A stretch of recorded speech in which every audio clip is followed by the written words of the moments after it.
Hello दोस्तों, मैं doctor Arun Kumar, भौतिक चिकित्सक, डिपार्टमेंट न्यूरोलॉजी, जयपुर राजस्थान से।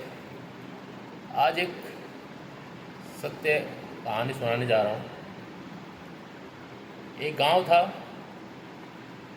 जिसमें 100 घर थे और एक बहुत भव्य मंदिर भी था। मंदिर में पुजारी जी भी थे। तो एक बार भयंकर बारिश होती है तो वहाँ पानी का भराव होने लगता है। तो सब गांव वालों ने एक निश्चय लिया कि हमें गांव छोड़ना पड़ेगा, किसी ऊंचाई वाली जगह जाना पड़ेगा। और सरकार ने भी उनको सूचना दी कि आप गांव छोड़ दें तो ही बेहतर रहेगा। तो वो सभी मिलकर पुजारी जी के पास गए कि पुजारी जी, मंदिर छोड़ो और हमारे साथ चलो, यहाँ बाढ़ आने वाली है। मंदिर में जो पुजारी थे उन्होंने कहा कि तुम लोग जाओ, मेरे तो भगवान है, वही मुझे बचाएंगे। तो सारे गांव वाले चले जाते हैं। पानी का स्तर बढ़ने लगता है, सीढ़ियों से ऊपर आ जाता है। कुछ गांव वाले एक नाव लेके आते हैं और पुजारी जी के पास पहुंचकर बोलते हैं, पुजारी जी आ जाओ, इस नाव में बैठ जाओ, ये मंदिर डूबने वाला है, आप भी डूब जाओगे। पुजारी जी बोलते हैं कि तुम लोग चले जाओ, मेरा भगवान है, वो मुझे बचाएगा।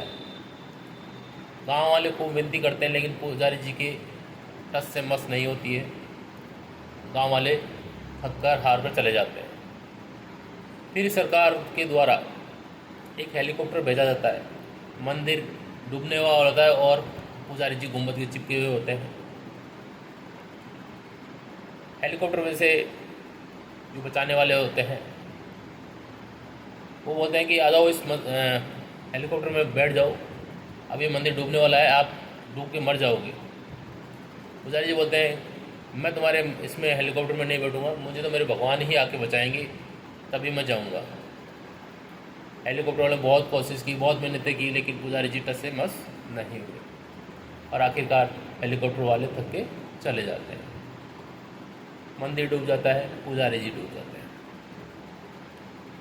वो ऊपर पहुंचते हैं भगवान के दरबार में, पुजारी जी, और भगवान से शिकायतें करने लगते हैं कि मैंने तेरे 20 साल 30 साल जो भी पूजा की है, लेकिन तू मुझे बचाने नहीं आया।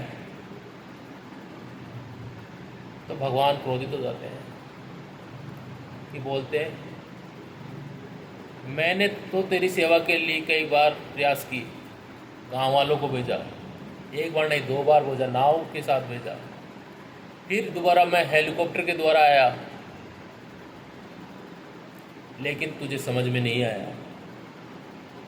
तो मैंने तो अपने जो भक्त था उसके लिए खूब किया, लेकिन भक्ति मूर्ख था जो समझ नहीं पाया। तो इस कहानी से मैं यही समझाना चाहता हूँ कि जो आने वाली गंभीर बीमारियाँ हैं, अगर आप लोगों को उससे बचना है तो एक ही साधन है। जो 72% रोल पानी का है आपके शरीर में, और भगवान भी यही चाहता है कि अगर कोई चीज़ आपके लिए बनी है तो उसका उपयोग करो। पानी बदलो, जीवन बदलो, आपके बच्चों का, आपके परिवार का, आपके समाज का, आपके देश का। अगर कोई चीज़ अगर आपके सहायक हो रही है बीमारी से बचने में, तो उपयोग में ले लेना चाहिए, निर्णय ले लेना चाहिए। अगर निर्णय लेने में देरी होगी तो पुजारी जैसी हालत हो जाएगी और उस वक्त बचाने वाला कोई नहीं होगा। तो मेरा तो एक ही है आपसे निवेदन, ये कैंगन डिवाइस अपने घर में स्थापित कराओ और आने वाली गंभीर बीमारियों से बचो। पानी बदलो, जीवन बदलो। धन्यवाद।